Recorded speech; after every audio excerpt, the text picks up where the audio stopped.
Oh, thank you, dear friends. What a wonderful honor to be associated on the same evening with the Technion, Sir Winston Churchill, and the State of Israel. I can't imagine a higher honor than that. The Technion, the heart, the soul, the brain of Israel, the gift to the entire world. It has produced more life-saving medical, scientific, environmental, technological innovations that help everybody the world over. We know that knowledge knows no political boundaries. Neither does the BDS movement.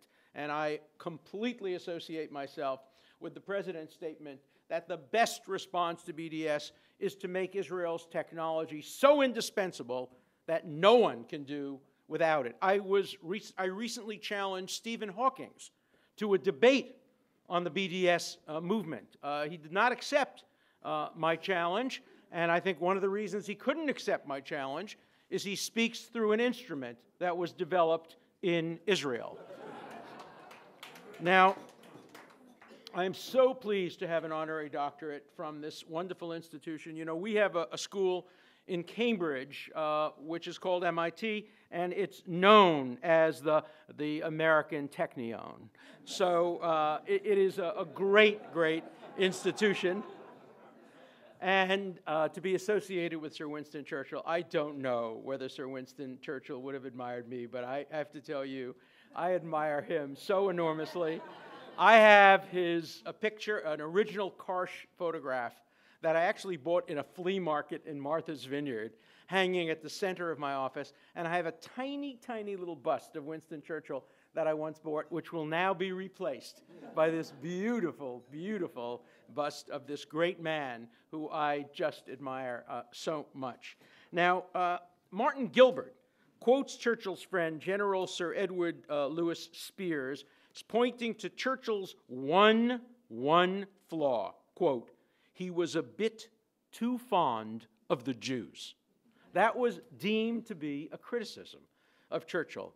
He was also thought by many to be too fond of Zionism and of the Jewish homeland in Israel. When he went to Jewish Palestine, he was asked whether he thought the Jews should establish a homeland there. And his response was, should? They already have. They have a symphony orchestra. They have 2 universities. They have 15 newspapers. They are already a people. They have already demonstrated their ability to govern. So for him, it was the recognition of a reality as well as the gift he talked about giving to the world.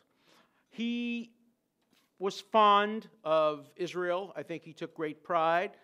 He not only supported the Balfour Declaration, he, while a member of the Chamberlain government, strongly opposed the White Paper of 1939, a white paper that has red blood still written all over it because it caused the deaths of so many European Jews who would have been saved if not for that despicable document, which was a betrayal of everything that Great Britain stood for. And Winston Churchill understood that and stood up against it.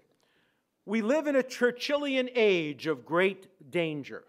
We live in an age where a tyrant in the Middle East seeks to impose hegemony upon the entire region and seeks to destroy the Jewish presence, much like a tyrant in the 1930s sought to do in Europe. And yet we live in an age, tragically, of Chamberlainian unwillingness to recognize evil when it sees it and to prevent evil before it's able to carry out its dire threats. And for a people who understood threats and saw threats come to reality many years ago, the idea that Israel should simply just tolerate threats that are directed at its very being, calling for its annihilation, is to blink reality and to defy history. Now, we all agree with Churchill that jaw is preferable to war, but only if jaw can prevent war and not incentivize it. You know, when Joseph Goebbels wrote his diary, he wondered. He said when Germany deliberately defied the Versailles Treaty and built an army in violation of its treaty obligations, he fully thought that the French and the British would march and would destroy and would kill 10,000 members of the Nazi Party and probably some civilians in the process. And he was shocked that Britain and France allowed Germany to build up in the face of what they were threatening to do. But I often wonder, what would have happened if Winston Churchill had been the prime minister in the earlier part of the war years instead of Chamberlain, and had not gone and declared peace in his time, but had actually engaged in the option of preventive war against Nazi Germany? How would history have judged him? The answer to that is quite murky, but it's certainly very possible that history might have judged him harshly. History might have said, look, what did Churchill do? He went into a preventive war, not a preemptive war, a preventive war. He killed 10,000 people, including probably 5,000 innocent civilians. To prevent what? A tin-horn dictator who was making empty threats? Remember, history is blind and deaf to the future. It only knows the past. It cannot understand contingencies of history. And so I think Winston Churchill would have been condemned by history had he done the right thing. And nobody, certainly no human being, would have known how many lives he saved. 50 million lives could have been saved at the cost of 10,000 lives, but history would have judged him harshly. And I wonder whether leaders today understand that. Leaders want to be adored. They want to be admired. They want to receive Nobel Peace Prizes. They want to accomplish peace. We all do, of course.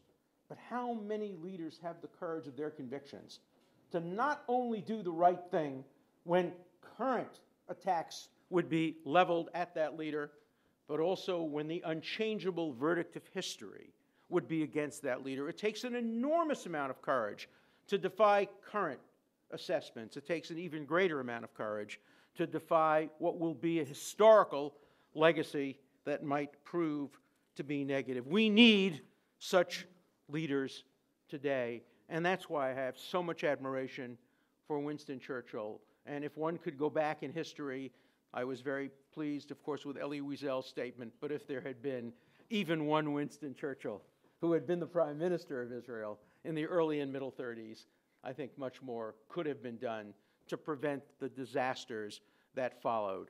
And we all know that with Kierkegaard, we paraphrase Kierkegaard, history can only look backwards, but decisions must always be made forward. And of course, we know the famous statement of those who do not learn the lessons of history are doomed to repeat them. The Jewish people, the Israeli people, cannot afford to repeat the lessons of history.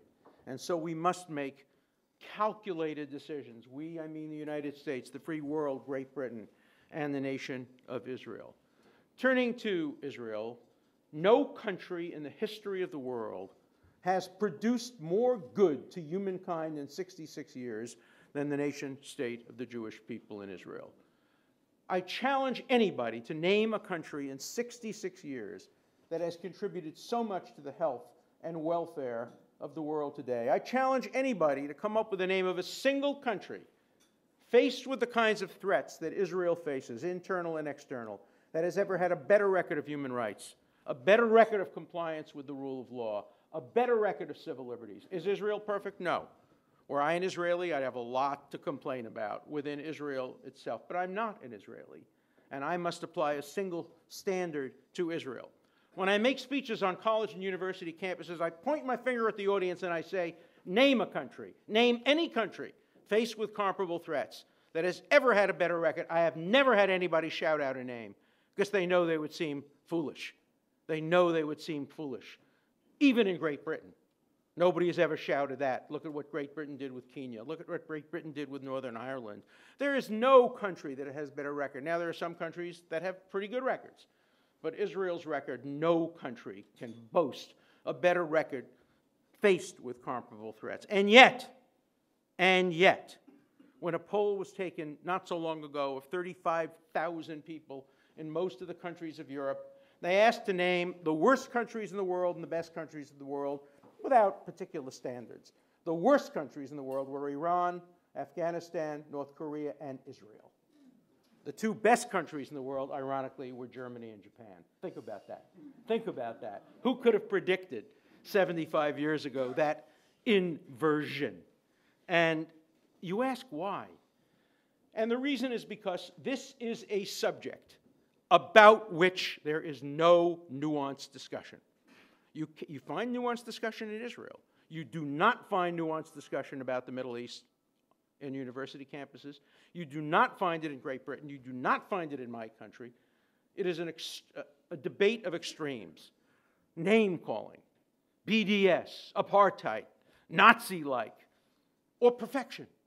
There is no nuance. I'm reminded of my favorite story in the Talmud. It was Rabbi Eliezer, who was asked a Shaila Tshuva, and he was asked, who owns a valuable bird that's found outside of someone's house?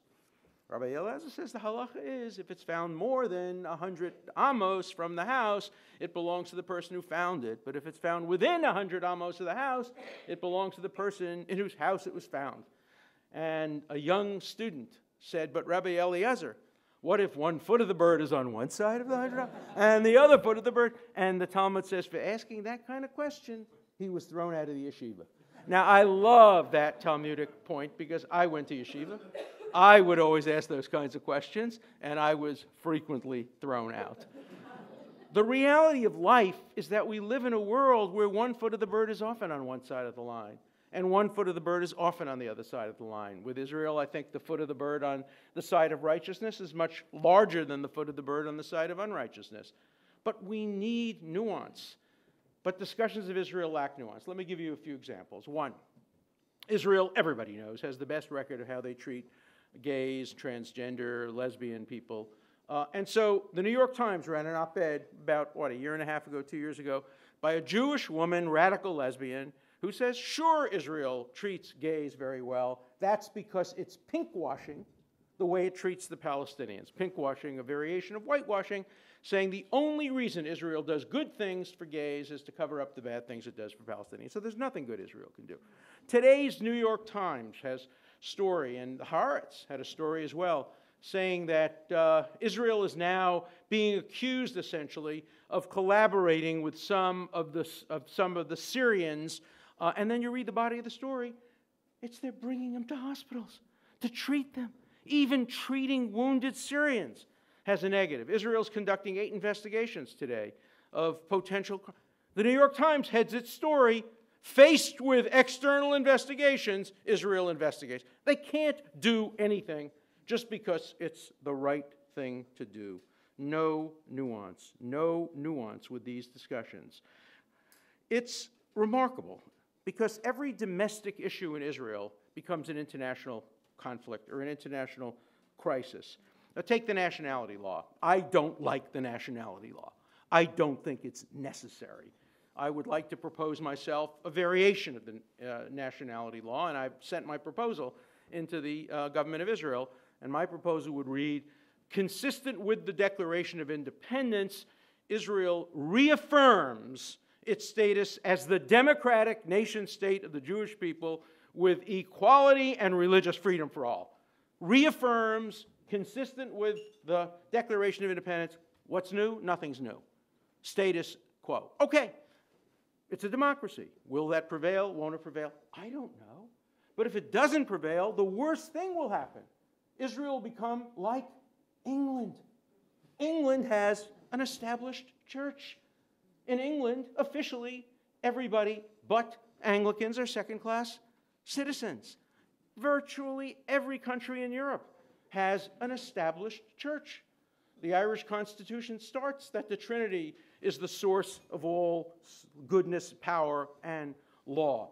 But if, God forbid, Israel should say that Jewish law in cases of close questions might, in fact, contribute slightly, which the Supreme Court would ignore anyway, that becomes a major shanda. And why?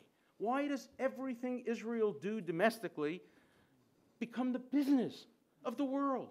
It's absolutely remarkable. Israel can do nothing domestically without it becoming a source of international crisis. Surveillance. Israel conducts surveillance. Did you see just yesterday? the Supreme Court here in Great Britain upheld a surveillance law, which is quite draconian. As a civil libertarian, I'm not particularly happy about that. It's a tiny story on page 26. If Israel's Supreme Court were to uphold the surveillance law, it would become the subject of a United Nations resolution. And that's the big difference. House destruction. My vice president, Joe Biden, who's a good friend of mine, I was recently at his sukkah party. Believe it or not, the vice president of the United States has a sukkah party because I forget his son or his daughter is married into a Jewish family, and they celebrate Sukkot, so I was at his sukkah party.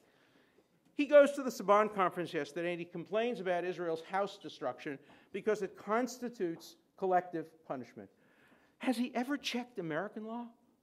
We destroyed and seized more than $1 billion worth of personal homes in the last 10 years because drugs were sold from the homes. In the most recent case that CNN reported on, a 15 or 16-year-old kid was selling $30 worth of drugs from the garage of his house. His family had no idea he was selling the drugs, and the city of Philadelphia seized the entire house from the family.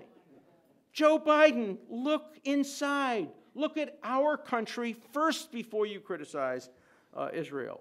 Every country in the world has some form of collective punishment, and stopping drugs is not nearly as serious as stopping terrorism. Look, personally, were I an Israeli, I wouldn't favor house destruction. But the generals say it's effective. And if it's effective, you have to at least give some alternative. What would you do? Instead, it was like recently, I wrote a piece in the Times of London challenging Ed Miliband, who had said Israel had no justification in sending troops into Gaza. And the challenge was to him, if you become the Prime Minister of Great Britain, which you would like to be, how would you deal with comparable problems?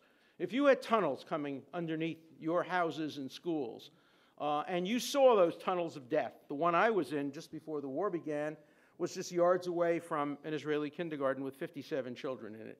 Would any responsible prime minister allow tunnels of death to be underneath its schools, its hospitals, its homes? Does Ed Miliband not know that you can't attack those tunnels except by sending ground troops? The tunnels have many of their entrances in mosques and houses in other civilian areas. Moreover, Israel knows where the entrances to the tunnels are, but they don't have the technology to figure out the route of the tunnels or the intended exits of the tunnels. So the only two options for Israel were to let the tunnels exist. When I was in the tunnels, they thought there were as many as 29. There turned out to be probably as many as 40 or maybe more. To allow the tunnels to exist and to take your chance that the story about Rosh Hashanah, that on some day or maybe another day, 100 or 200 or 300 death squads would come up simultaneously at the same time and kill and kidnap many Israelis. That's one alternative. The other alternative, and the only other alternative, is to send troops into Gaza. I was with the Prime Minister of Israel when the kidnappings occurred and when I had just come back from the tunnels. And I can tell you personally, I know that Benjamin Netanyahu did not want to send ground troops in. He did not want to send ground troops in. And it was only after the tunnels were used and killed several Israeli soldiers that the decision was very reluctantly made to send in ground troops. It resulted in more than 60 Israeli casualties, and nobody in the Israeli government wanted to see that. And remember, too, the casualties. For example, Human Rights Watch today announced, big deal, Israel is investigating 8 cases. They're not looking at the big picture. They're looking at only the small picture. The small picture is the 8 cases. The big picture is 2,200 people were killed. Without themselves looking at the big picture, why were there so many casualties in Gaza? Well, obviously, we know the answer to that. Hamas uses human shields. They don't allow civilians to go into the shelters, only terrorists to go into the shelters. It's so easy to count dead bodies, and that's what the media does. It's so easy to ignore what I call the dead baby strategy that Hamas uses. It's a cruel term. I hate to use it, but it's absolutely accurate. They put their children in harm's way in order to put Israel to the tragic choice of not responding and thereby allowing their own civilian children to die. Even President Obama, when he went to Beirut, said if people were sending rockets at my children, I would do everything in my power to stop that from happening, and I expect Israel will do the same. So Israel's put to the choice. Either do not respond and allow your children to die, or respond knowing that because there are human shields. And the answer we hear is, oh, but Gaza is one big area where there are no empty fields and there is no opportunity to send rockets except from highly densely populated areas. Several of you in this room, I know you, others, I've been to Gaza.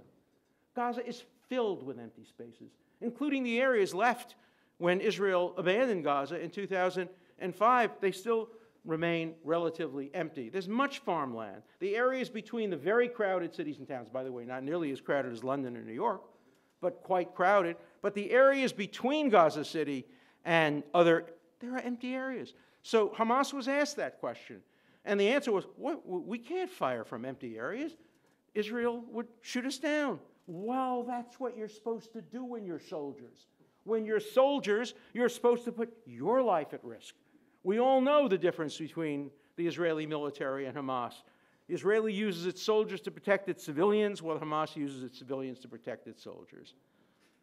The National Lawyers Guild, you won't believe this. You're going to have to go home. You're not going to sit here and impolitely say Dershowitz is lying, but you're thinking it. You'll have to go home and check this on Google. The National Lawyers Guild, the distinguished association of lawyers, filed a brief along with the Center for Constitutional Rights accusing the United States of accessory to genocide. Here's their theory. The United States, I'm amazed they didn't indict the Technion, the United States helped build the Iron Dome, and the use of the Iron Dome was an act of genocide.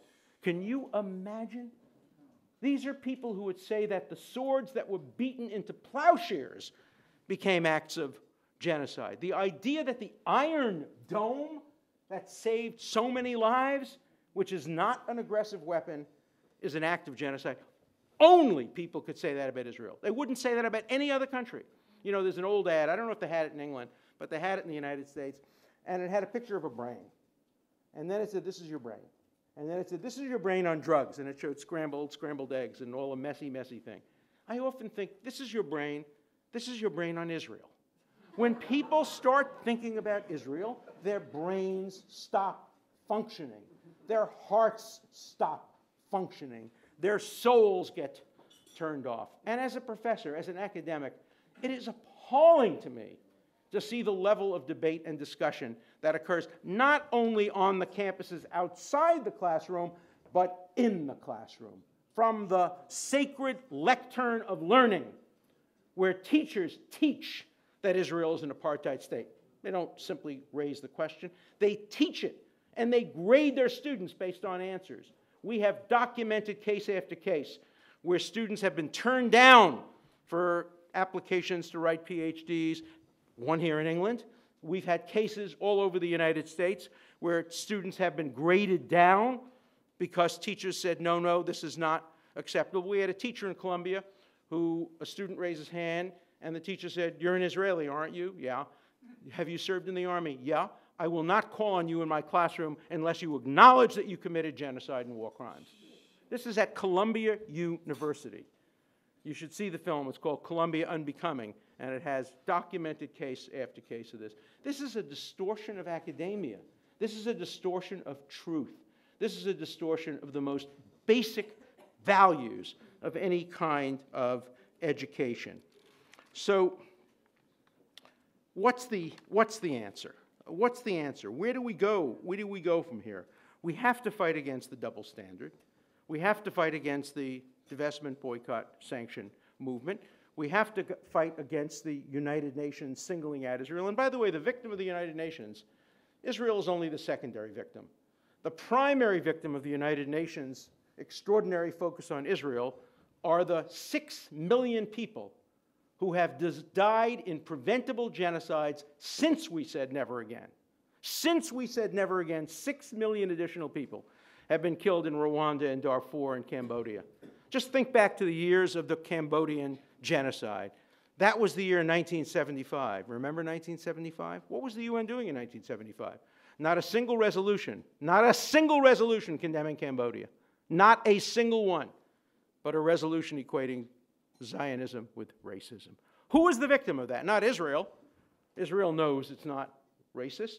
It was the Cambodian people Who was the victim in the 1990s when Israel was being condemned regularly and genocides were coming in Rwanda and Darfur? Not Israel, but the people of Rwanda and Darfur.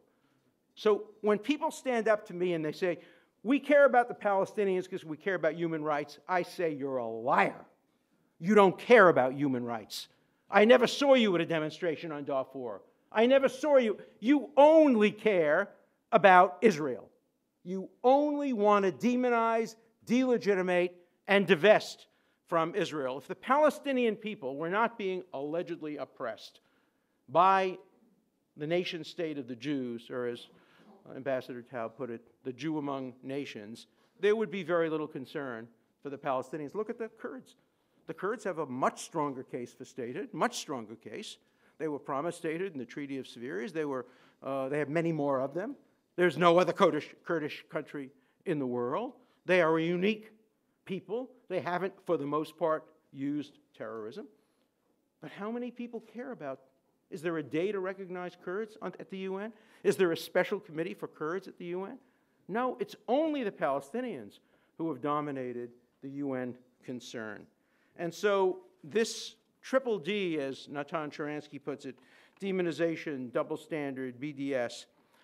And then I want to finally talk about one other great evil that's occurring in the world today, and it's occurring right here in your country, and it's occurring in every country in Europe. And that is the single most important fact that will make peace difficult in the Middle East and will disincentivize the Palestinians from coming to the bargaining table is unilateral recognition of Palestine, as was recommended by the parliament here, with a lot of people staying home, to be sure. We understand the vote was an interesting dynamic in Spain, where my friend David Hatchwell managed to add a lot of very good language to the legislation. It's now going to be passed in a number of other states. Put yourself in the position of a Palestinian leader like Abbas.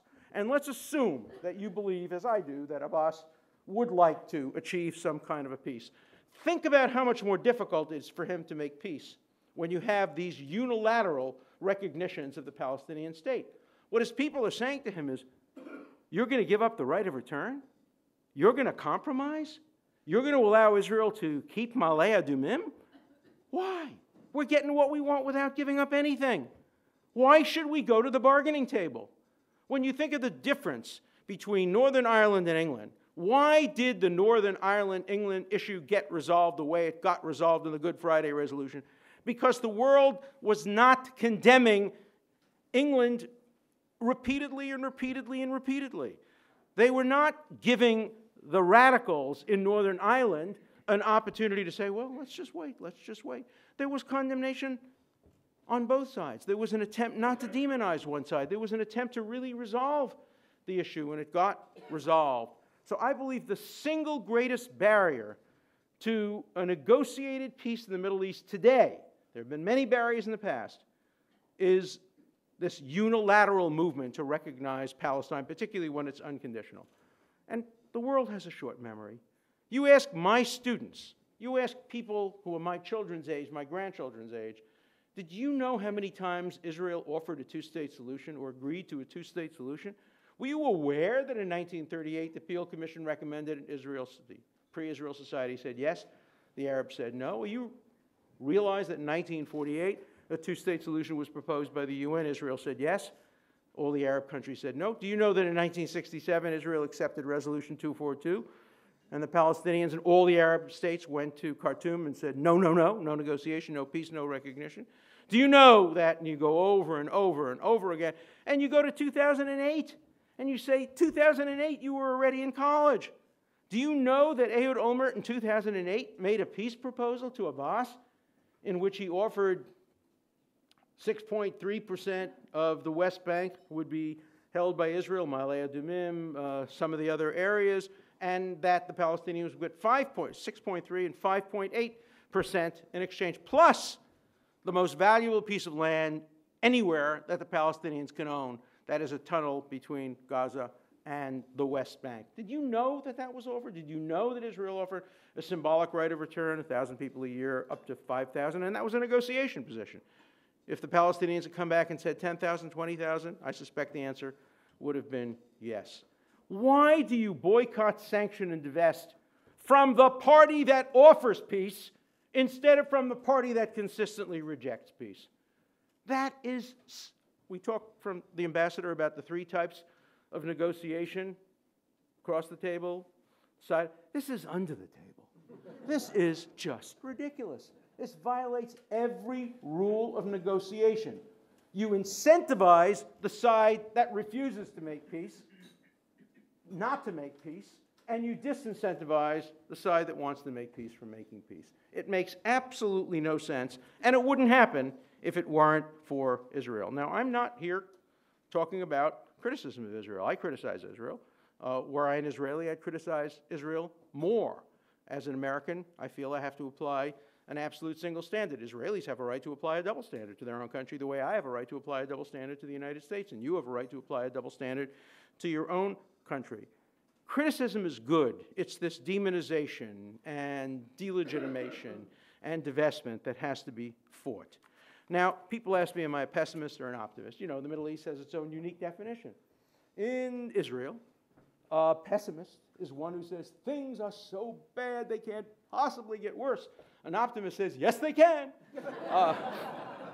I am an optimist, but not in that way. I'm a realist and a pragmatist, and things can get worse, and they can also get better. There's one prayer that I wish Jews had said more fervently in the 1930s and maybe earlier in their history. It's a prayer we recite all the time. It comes from the Psalms of David.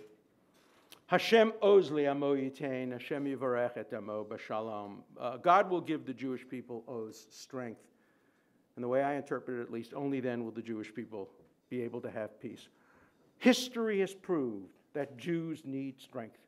Jews need power, uniquely, remarkably.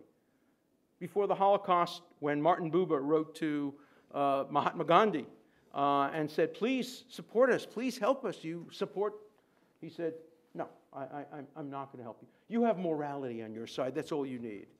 Morality is no substitute for a nuclear deterrent. Morality is no substitute for the best Air Force in the Middle East.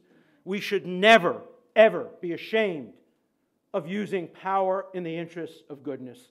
Jews need to use their power. Israel needs to have power. Israel needs to be qualitatively superior militarily to all the combined Arab and Muslim nations in the world. Israel needs a nuclear deterrent. You, who are great citizens of Great Britain, who have contributed disproportionately so much to the success of this country, you have to use your power. You have to use your influence, your moral power, your intellectual power, your academic power, your literary power, your business power, all of your power in the interest of justice. And one way to do that is to support the best that Israel has to offer, and that's the Technion. That's the Technion. Supporting the Technion is supporting Israel. Supporting the Technion is supporting peace. And so I urge you to continue your support for Israel and to increase your support for the Technion. Thank you very much.